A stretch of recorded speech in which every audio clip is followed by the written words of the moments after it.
What's up YouTube? Chris Gardiner here.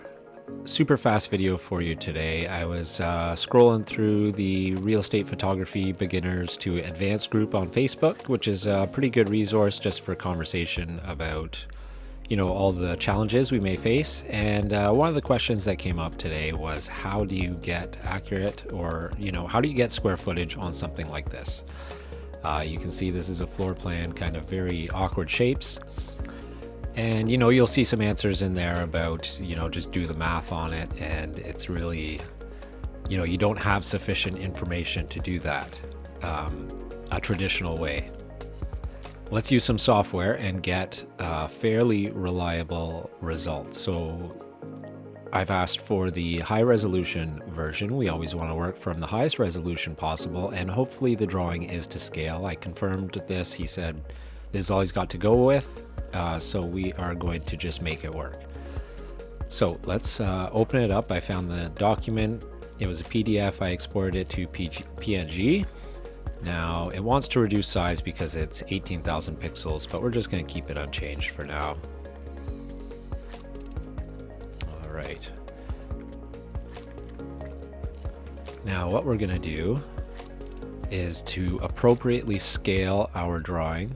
We're going to pick, I like to use the longest dimension and, ideally not on a curve. So these are two straight walls. I'm going to treat that as a reliable one. I mean, this is a good square shape, so that could be usable, but I don't want to use this one because 56 feet, if that arrow isn't placed completely accurately, like let's say it was taken from more over here or from more over here, that could skew our results. So we're going to treat this one as our ground truth. And let's just zoom in, make sure we get that as accurate as possible, at least as accurately placed. And now we can call that 45 feet.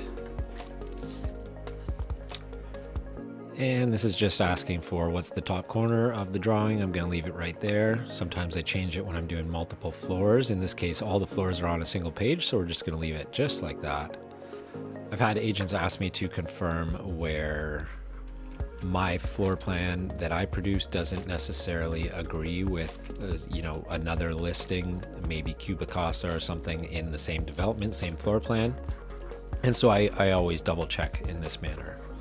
So we don't have it showing up yet. Let's see why that could be. Okay, here we go. It seemed like it wanted to work and then it just would not load in the picture. So we start again, drop the size by about half. So instead of 18,000 pixels across, we're working with 9,000.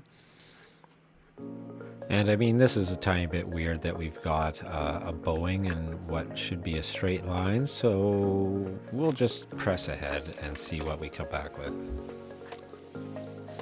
I'm working on a Mac M1 Mini and it has been a love-hate relationship. I'm really only using it because screen recording is easy and I edit with Final Cut Pro. So we're just going to switch our platform. Okay, never mind. We are good to go back on the Mac, and I changed it to a JPEG instead of a PNG, and now we've got a picture here. So first thing I like to do is take this measurement tool and just confirm a few of these. So if that says 13 there, I should get a 13 measurement. I'm getting 1311, so that's not really a great sign. That is saying 17.6 when it's calling it 22. How about this one, a nice square shape? 34 and 24.4.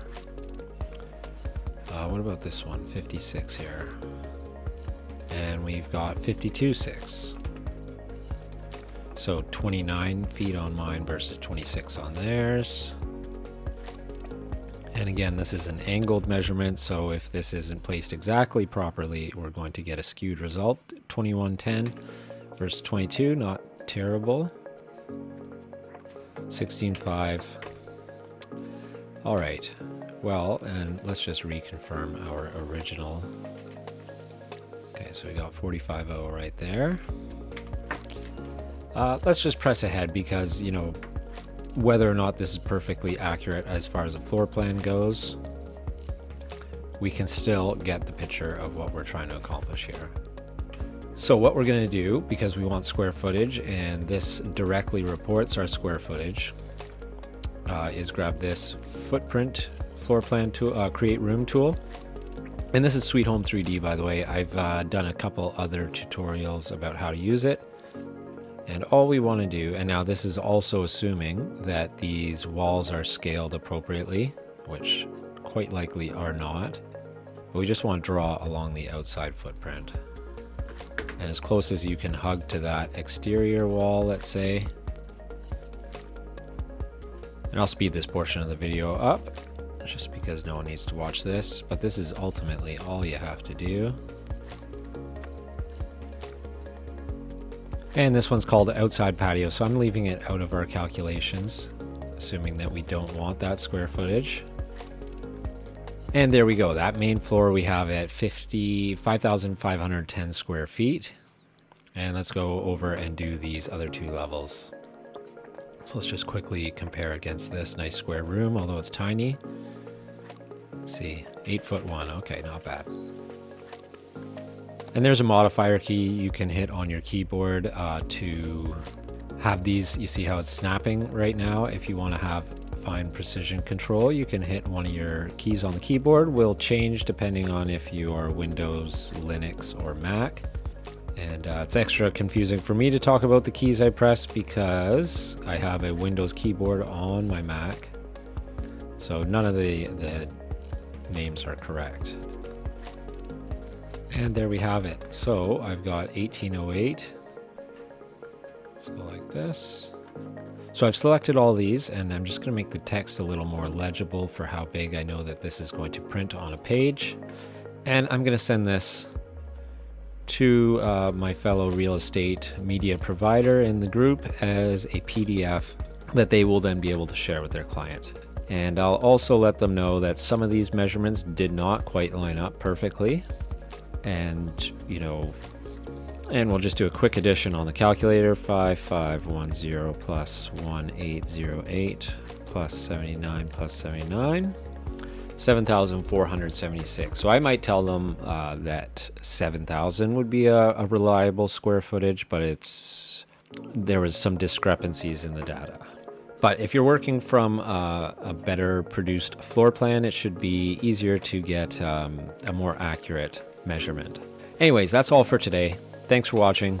If you want to see more helpful tips, especially pertain to real estate, marketing, media providing services, all that kind of stuff, or just general photo video editing, hop on over to my YouTube channel, and lots more there to help you out. So if you have any questions, let me know. I'll try and put it into a video for you in the future. Take care.